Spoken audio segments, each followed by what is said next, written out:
This was my first game ever, and boy, talk about setting your standards high for your first time, am I right? It first came out in 1990 on the Super Nintendo, but if you were like me, you experienced it through numerous re-releases. While today you can get it on the eShop, it first came through Super Mario All-Stars, and later, the Game Boy Advance port, Super Mario World, Super Mario Advance 2. Yeah, it doesn't exactly roll off the dick. So what exactly changed in all these ports? Here's the big one, and I'll give you a hint. It starts with an L and ended in 2013. See, this guy went through some pretty weird plastic surgery each time this game was ported. In the Game Boy version, he ain't some shoehorned in green Mario either.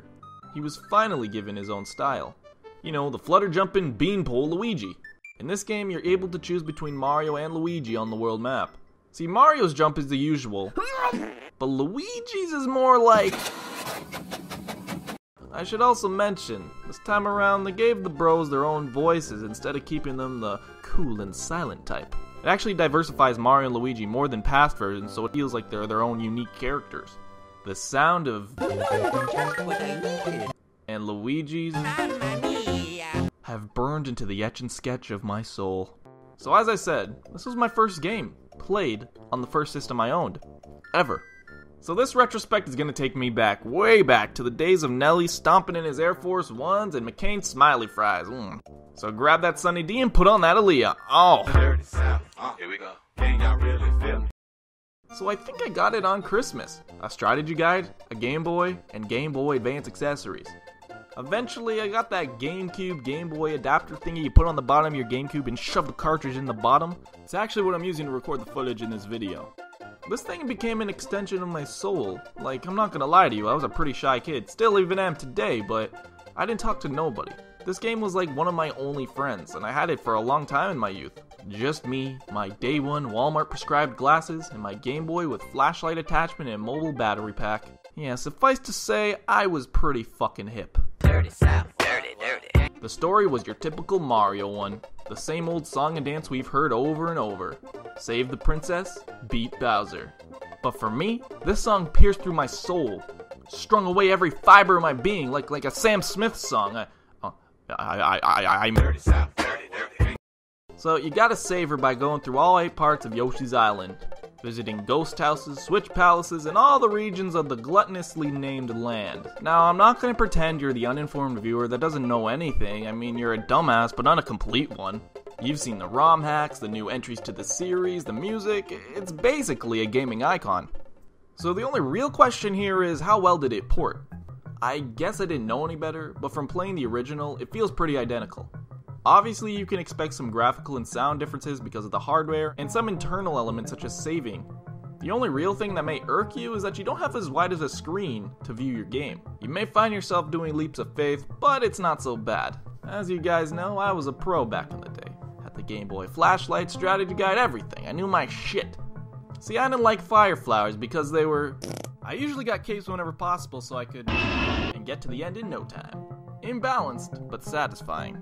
Like those level skips? Please, I knew that before YouTube was even a thing. Oh yeah, speaking of power-ups, the deadly part 2 to the combo, the game he debuted in, Yoshi. In this game, there were 4 different colored Yoshis, each with a somewhat different ability when you ate a Koopa shell. Actually, this game was all about different colors. I mean, the multicolored Koopas, the Switch Palaces, the Yoshis. Wonder if it has anything to do with the Super Nintendo logo.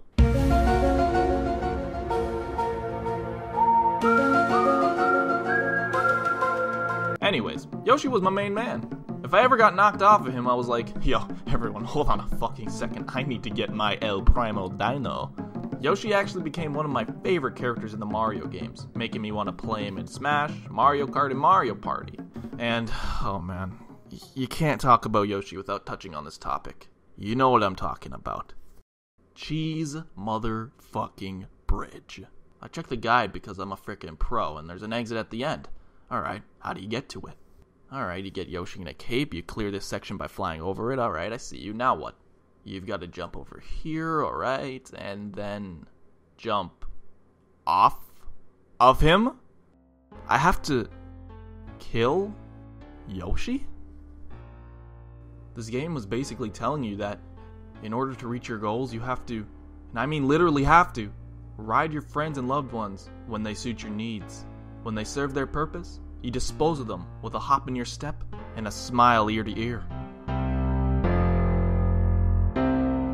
You say I'm crazy, 'cause you don't think I know what you've done. But when you fucking call me Yoshi, I know I'm not the only one.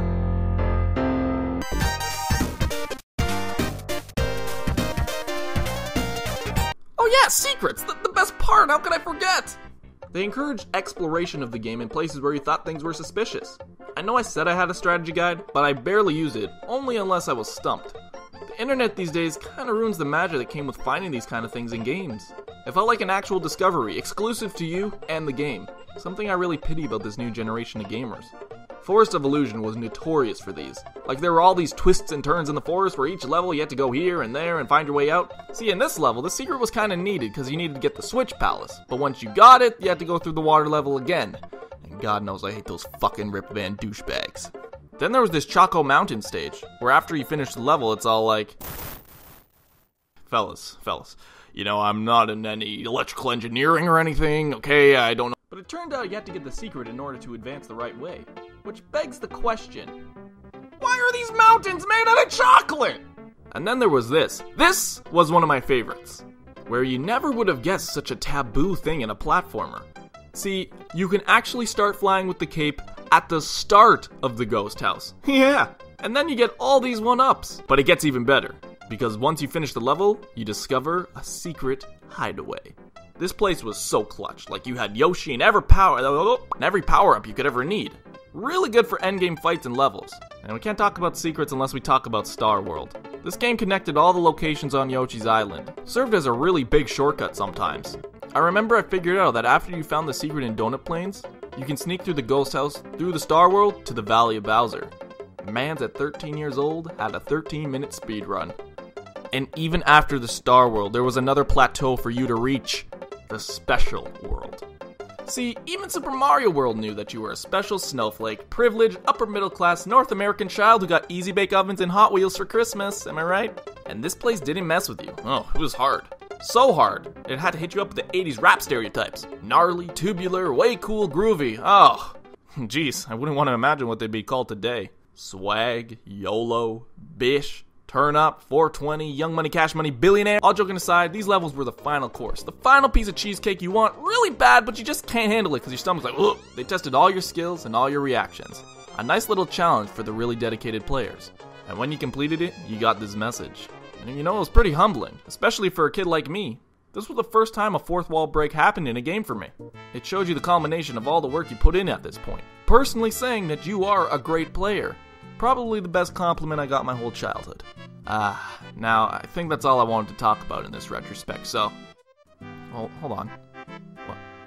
Oh my god, the music! The music! How could I forget? This happy-go-lucky music was the soundtrack to my childhood. Even today, I find myself driving home after a long day, listening to this very credits theme. Music does something to you that's pretty hard to explain. It's one of the few things where it's different for everyone to hear, because of different feelings and experiences associated with it. This game made me the Nintendo fan I've become, and sure, say what you will about them, but I'll never stop loving this game and the world it invited me into. The one with mushrooms, princesses, Koopas, and Yoshis. It was pure bliss. In these days of exams, bills to pay, deadlines, and stress, I can turn on these beautiful songs and be re-immersed into the world I grew up in, and remember that life isn't actually all that bad.